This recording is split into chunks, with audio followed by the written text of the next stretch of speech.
Good morning, students. Today's is topic about occurrence of matter. Occurrence क्या होता है? Occurrence means पाया जाना या उपस्थिति किसकी? मेटल की. The earth crust में जो टॉप लेयर होती है अर्थ की is the major source of metal. वो मेन सोर्स है किसकी? मेटल की. वहीं से सारे मेटल हमें मिल जाते हैं. Sea water also contains some soluble salt. Sea water के अंदर भी कुछ सॉल्युबल डिज़ोल्व हुए सॉल्ट मिलते हैं, जैसे सोडियम क्लोराइड है आपका, मैग्नीशियम क्लोराइड है, etcetera. The elements or compounds which occur naturally in the earth crust. Elements या कंपाउंड जो नेचुरली हमें अर्थ की टॉप लेयर क्रस्ट में मिल जाते हैं उन्हें हम क्या बोलते हैं? मिनरल्स. मीन्स वो एलिमेंट और कंपाउंड जो नेचुरली हमें अर्थ की क्रस्ट में मिलते हैं उन्हें हम मिनरल्स बोलते हैं. At some places minerals contain a very high percentage of particular matter. कई जगह पे जो मिनरल्स के अंदर बड़ी हाई परसेंटेज होती है किसी एक मेटल की, and metal can be profitably extracted from it. और मेटल को उसमें से निकाला जाता है, निचोड़ा जाता है, या कह सकते हैं वहाँ से निकाला जाता है. These minerals are called ores. ऐसे मिनरल को क्या कहते हैं?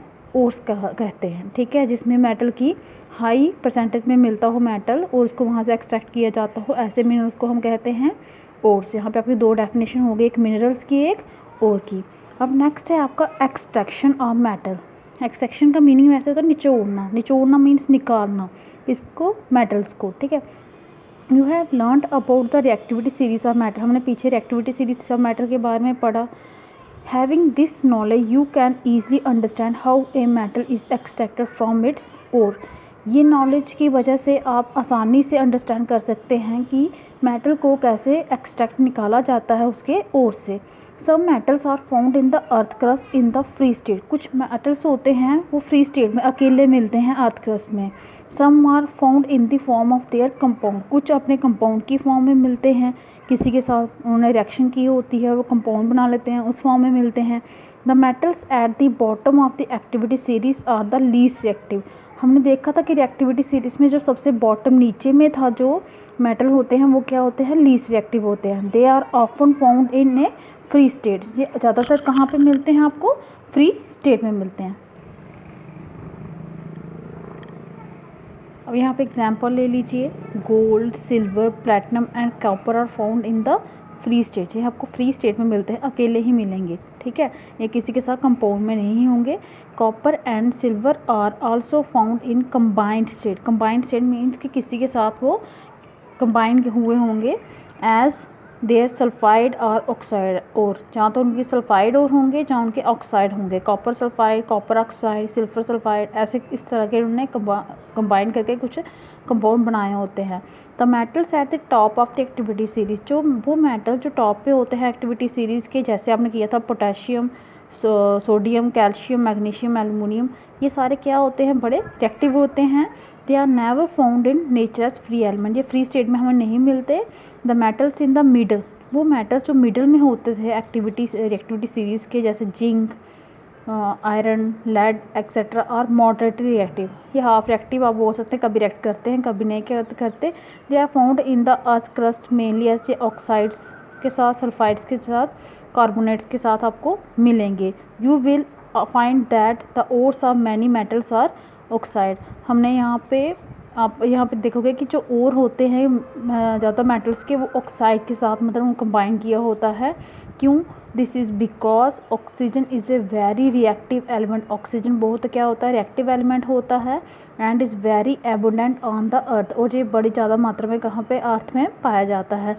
अब यहाँ पे देखिए, यहाँ पे आपको दी है रिएक्टिविटी सीरीज़ दी हुई है. यहाँ पे ये यहाँ पे दिखाया हुआ कि इसको किस प्रोसेस और से कैसे इसको एक्सट्रैक्ट करेंगे इलेक्ट्रोलिसिस से. ये जो मॉडरेटली रिएक्टिव होते हैं इनको रिडक्शन यूजिंग कार्बन से करेंगे. प्रोसेस ही आगे दी हैं. ये जो लीस्ट ये नेटिव स्टेट में मिल जाते हैं हमें, फ्री स्टेट में. ठीक है, ये दिखाए हुए हैं कि कैसे इनकी मेटलर्जी होती है, कैसे इनकी एक्सट्रैक्शन होती है. अब यहाँ पे देखिए, thus on the basis of reactivity के बेसिस पे we can group the metal into the following. 3 category में इसको डिवाइड किया गया है. Metals of low reactivity, metals of medium reactivity, metals of high reactivity. Different techniques use की जाती हैं ऑब्टेन करने के लिए मेटल्स को फॉलोइंग इन ईच कैटेगरी. हर एक मेटल, चाहे वो हाई रिएक्टिविटी के हो, चाहे लोअर एक्टिविटी के हों, चाहे मीडियम एक्टिविटी के, इनके लिए अलग अलग टेक्निक यूज़ की जाती हैं इनको यहाँ से एक्सट्रैक्ट करने के लिए। कुछ स्टेप्स जो इन्वॉल्व होते हैं एक्सट्रैक्शन करने में किसकी, प्योर मेटल की फ्रॉम ओर की, ठीक है। ये समरी जो है इन स्टेप की ये हमें इस फिगर में दी हुई है। ईच स्टेप को explain in detail in the following step explain किया गया है आगे जाके। पहले आपने ये वहाँ पे फ्लो डायग्राम देख लीजिए, ये आपको दिया है यहाँ पे ओर, ठीक है, कंसंट्रेशन ऑफ ओर। अब इसमें किस किस का मिक्सचर होगा, ठीक है, जमा मतलब इकट्ठा क्या क्या होगा ओर के अंदर। अब यहाँ पे आपने इसको 3 कैटेगरी में देखिए मेटल्स को डिवाइड कर लिया है, metals of high reactivity, metals of medium reactivity, metals of low reactivity. देखिए जो मेटल हैं हाई रिएक्टिविटी के उनको क्या करते हैं, इलेक्ट्रोलिसिस ऑफ मोल्टन, उनका जो सोल्यूशन होता है उसकी होती है इलेक्ट्रोलिसिस होती है। इलेक्ट्रोलिसिस में क्या होता है, इलेक्ट्रिक करंट पास किया जाता है उस सोल्यूशन में से, उसके बाद आपको प्योर मेटल ऑब्टेन्ड हो जाता है। जो मेटल्स होते हैं मीडियम एक्टिविटी के, ठीक है, उनमें क्या होता है, एक कार्बोनेट ओर होता है और सल्फाइड ओर, इस टाइप के ओर मिलते हैं। जो कार्बोनेट ओर होते हैं उनकी हम करते हैं कैल्सिनेशन। कैल्सिनेशन में क्या करते हैं, हीटिंग करते हैं उस सॉलिड की हाई टेम्परेचर पे, ठीक है। तो आपको क्या मिल जाएगा, ऑक्साइड मिल जाता है किसका, मेटल का। उसको बाद में रिड्यूस किया जाता है किस में, मेटल में, और उसकी फिर प्यूरिफिकेशन होती है। जो सल्फाइड ओर होता है आपका, उसकी रोस्टिंग की जाती है। रोस्टिंग में भी आप हीट करते हैं हाई टेम्परेचर पर, लेकिन इसमें हीट नहीं करते, इसमें से आप हॉट एयर पास करते हैं उस ओर में से। हॉट एयर पास करने पे आपको फिर क्या मिलेगा, ऑक्साइड ऑफ मेटल मिलेगा, उसकी फिर से वही रिडक्शन करेंगे और उसकी प्यूरिफिकेशन करेंगे। अब रह गए आपके मेटल्स लो रिएक्टिविटी के, ये किस फॉर्म में मिलते हैं आपको, सल्फाइड ओर की फॉर्म में। इसकी रोस्टिंग होती है, रोस्टिंग मैंने आपको बताया हॉट एयर इसमें से पास करते हैं, ठीक है, एट हाई टेम्परेचर पे। फिर आपको मेटल मिलता है, मेटल की फिर से क्या होती है, रिफाइनिंग होती है, ठीक है। This is all about today's topic. Thank you.